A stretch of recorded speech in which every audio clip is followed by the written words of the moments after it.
కిషోర్ గారు మీరు చెప్పండి ఏంటండి ఈరోజు 2.0 ఏం చెప్తున్నారంటే రెడ్ బుక్ పేరుతో ఎవరి మీద అయితే వైఎస్ఆర్సీపీ నాయకులపైన కానీ కార్యకర్తలపైన కానీ ఎవరైతే ఇప్పుడు దాడులు చేస్తారో దాడులు జరుగుతున్నాయో వాళ్ళందరూ కూడా ఇందులో ఈ యాప్లో రిజిస్టర్ చేయండి, ఖచ్చితంగా వైఎస్ఆర్సీపీ అధికారంలోకి వచ్చాక వాళ్ళపై చర్యలు తప్పవు అని క్లియర్గా జగన్మోహన్ రెడ్డి గారు చెప్పారు. దీన్ని మీరు ఎలా అర్థం చేసుకుంటారు? ప్యానెల్లో ఉన్న సభ్యులకి అందరికీ నమస్కారాలు అండి. ముఖ్యంగా జగన్ 2.0 యాప్ చూస్తే పాత రోజులు మళ్ళీ గుర్తొచ్చాయి ప్రజలకు అందరూ కూడా. భూముల హద్దుల మీద ఆయన ఫోటోలు వేయడం, మన ఆస్తుల డాక్యుమెంట్ మీద ఆయన ఫోటోలు వేయడం, అదేవిధంగా వ్యవస్థల్ని రాజకీయానికి ఉపయోగించుకోవడం, అమరావతి రాజధాని నిర్వీర్యం చేయడం, ప్రతిపక్షాలపై నోటుకొచ్చినట్టు విరుచుకుపడదాం, పోలీసు వ్యవస్థ అంతా కూడా జేవో అంటే జగన్ ఆర్డర్ను పాటించడం, ఇవన్నీ కూడా గుర్తొచ్చాయి. ముఖ్యంగా నేను పత్రికా ప్రకటనలో చూశాను, సోషల్ మీడియాలో మనం పోస్ట్ చేసిన ప్రతి పోస్ట్ని కక్షపూరితంగా తీస్తున్నారు, మన యాప్లో మనం పెట్టుకోవచ్చు అనే ఒక మాట విన్నాను. దాన్ని చూస్తే పాత కామెడీ సినిమా జంధ్యాల గారిది గుర్తొచ్చింది. దస్తా పెన్నులు బస్తా పేపర్లు నా ఆత్మకథ నా ఇష్టం అని. మీ కార్యకర్తలు ఉన్మాదంగా పెట్టరేగిపోయి ఆ యాప్ను క్రియేట్ చేసుకున్నారా, లేకపోతే విధి విధానాలు గతంలో మీ విధి విధానాలు ప్రజలకి నచ్చలేదు కదా, మా పందా మార్చుకుంటున్నాం అని చెప్పి 2.0 పెట్టారా అనేది తెచ్చుకోవాల్సిన పరిస్థితి ఉంది. 2.0 యాప్ల కంటే ముందు కూడా జగన్మోహన్ రెడ్డి వైఎస్ జగన్ పార్టీ నాయకులకు కార్యకర్తలకు ముందుగా శిక్షణా తరగతులు నిర్వహించాలి.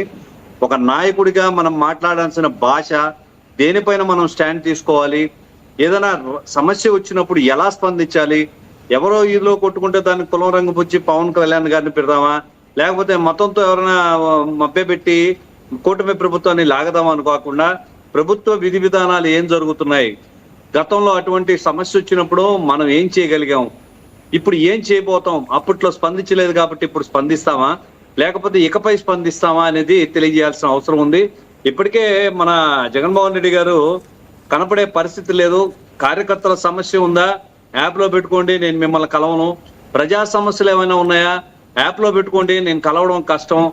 ప్రెస్ మీట్ పెడదామా, నోటుకొచ్చి మాట్లాడతాం, ట్రోలింగ్ అవుతా ఉన్నాయి, ఆయన మాట్లాడేది ఏం లేదు, ట్రోల్ అవుతా ఉంది, యాప్లో పెట్టుకోండి అని సేఫ్ సైడ్కి వెళ్తున్నారు అనేది కూడా ప్రశ్నార్థకంగా ఉంది.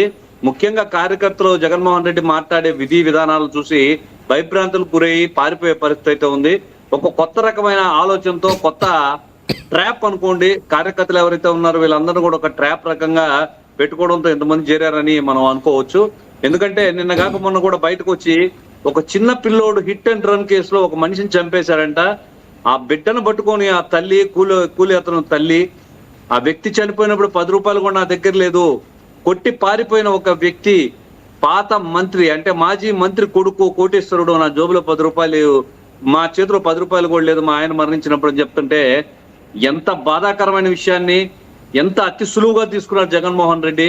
ఇటువంటివన్నీ ప్రెస్లోకి రాకుండా యాప్లో పెట్టుకుందాం, రాక్షస ఉన్మాదం పెడతాం, సోషల్ మీడియాలో చర్యలు ఉంటాయని పవన్ కళ్యాణ్ గారు చెప్పిన తర్వాత దీన్ని సీరియస్ గా తీసుకొని ఈ కేసులు పడితే మన నోటుకు వచ్చినట్టు మాట్లాడుతూనే ఉంటాం, మన విచ్చలవిడి ప్రవర్తన మారదు, ఇవేదో మా యాప్లో పెట్టుకుంటాం అనే పరిస్థితి కనబడుతుంది. జగన్ 1.0 సాధించింది ఏం లేదు. ఆయన హీరోయిజంతో అయితే రాజకీయాల్లోకి రాలేదు. శవాన్ని పక్కన పెట్టుకొని రాజకీయం చేసుకుంటా వచ్చి సానుభూతితో ఒక్క అవకాశం ఏంటి అని వచ్చిన జగన్మోహన్ రెడ్డి రాజకీయ వ్యవస్థనంతా కూడా దుర్వినియోగం చేశారు. గతంలో చేసింది ఏం లేదు. 2.0లో రాక్షసత్వం చూపిస్తామనే విధంగా ఉంది. మొన్నటి ప్రదర్శనలో కూడా మనం చూసాం, 2.0 రప్ప తగ్గేదే లేదు, ఇటువంటి నీచమైన మాటలతో, అంటే మేము తిరిగి వస్తే ఎవరిని బతకనేమో అనే విధంగా ఇక్కడ చర్యలు జరుగుతూ ఉన్నాయి. ఏదైనా కొత్త కంపెనీలు వచ్చాయంట, కంపెనీలు వచ్చింది లేదు, కొత్త ఉద్యోగాలు ఇవ్వగలిగారంట, అది లేదు, ఏదైనా వ్యవస్థ బాగుపడిందా మీ ద్వారా అంటే అది లేదు. ఎవరైనా ఈ రోజు కంపెనీలు రాష్ట్రానికి రాబోతున్నాయంటే మళ్ళా మేమే వస్తాం, మేమే చూస్తాం, పోలీసులు కూడా బెదిరించే స్థాయికి వైఎస్ఆర్సీపీ నాయకులు వెళ్ళిపోయారు. 1.1 ఫెయిల్యూర్, 1.0 ఫెయిల్యూర్, 2.0కి అసలు అవకాశమే లేదు. మీ ఆత్మకథలు 2.0 అనే యాప్లో పెట్టుకోవడానికే తప్పిస్తే మీరు ప్రజా సమస్యలకే పరిష్కారానికి రాదు. గతంలో పరదాల రూపంలో దాంకున్న జగన్మోహన్ రెడ్డి ఇప్పుడు యాప్ లో దాంకున్న పరిస్థితి అయితే వస్తుంది. మీకు యాప్ల అవసరత ఏముంది? నిజంగా పారదర్శకత, ఈ రోజు ప్రభుత్వం పారదర్శకమైన పాలన అందిస్తుంది, సంక్షేమ ప్రభుత్వం అందిస్తుంది. తప్పు చేసింది మా కూటమి నాయకులైనా కూడా తక్షణమే చర్యలు తీసుకుంటూ శిక్షలు అమలు చేస్తా ఉంటే దీనికి మీరు రాసి పెట్టుకోవడం, మీరు వచ్చిన తర్వాత చేస్తామంటే ఇది కలనండి. జగన్మోహన్ రెడ్డి మళ్ళా రాబోయేది లేదు. రోజు రోజుకి మీ చేష్టలు చూస్తా ఉంటే పార్టీ పరువు దిగజారిపోతుంది. ఒక నాయకుడిగా మీరు మాట్లాడే మాటలు రోజుకు ఒకసారి ఏదైనా గలవ జరిగితే మీ నాయకులు కులాలకి మతాలకి పూచి మసి చేసే ఈ రాజకీయాన్ని ప్రజలందరూ కూడా గమనిస్తున్నారు. రేపటి తరానికి నేను ఒక జన సైనికుడిగా, ఒక సామాన్య పౌరుడిగా నేను కోరుకుంటున్నాను, 2.0 యాప్ లో మీ కార్యకర్తలకి ఒక ప్రజా ప్రతినిధిగా, ఒక ప్రజా నాయకుడిగా మాట్లాడాల్సిన మాటలు ఏంది, కుటుంబ పరిస్థితులు అంటే కుటుంబ వ్యక్తులు జోలికి పోకుండా, కుటుంబం అంటే భార్య పిల్లలు తల్లి వీటి జోలికి పోకుండా విధి విధానాలపైన ఏ విధంగా చర్చ జరగాలనే కార్యక్రమం రన్ చేస్తే బాగుంటది. కార్యకర్తలకి అసంతృప్తి అన్ని పార్టీలో ఉంటది. 40 ఏళ్ళ నుంచి నేను గమనిస్తానే ఉన్నాను. గతంలో కూడా అందరి కార్యకర్తలను సాటిస్ఫై చేసేదైతే ఉండదు.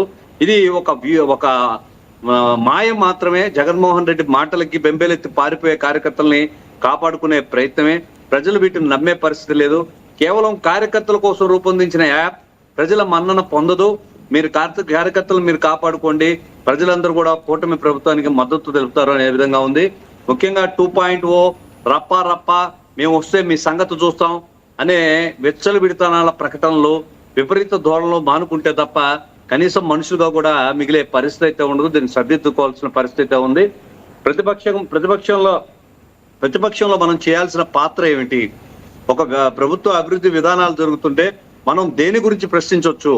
ఒక తప్పు పని జరిగినప్పుడు, అది హత్య గాని ఏదైనా మారణకాండ గాని లాకప్ డెత్ గాని జరిగినప్పుడు ఒక ప్రతిపక్షంలో ఉన్న పార్టీ ఏమి కోరొచ్చు? ఇటువంటి గలాభాలు చేయవచ్చా లేదా? దీన్ని కులాలకి మతాలకి పోవచ్చా? సందు దొరికితే విచ్చలవిడి దూరంతో రెచ్చిపోయి దాన్ని అన్నింటినీ కూడా డిప్యూటీ సీఎం పవన్ కళ్యాణ్ గారికి, చంద్రబాబు నాయుడు గారికి పూచి కూటమి ప్రభుత్వం కక్షపూర్తిగా వ్యవహరిస్తుంది అనుకోకుండా సమాధానాలు వెతకండి. విధానాలపై చర్చ జరిపే విధంగా మీ కార్యకర్తలకు శిక్షణ ఇవ్వాలి ఆ యాప్ లోని మనస్ఫూర్తిగా కోరుకుంటున్నాను. ఓకే కిషోర్ గారు.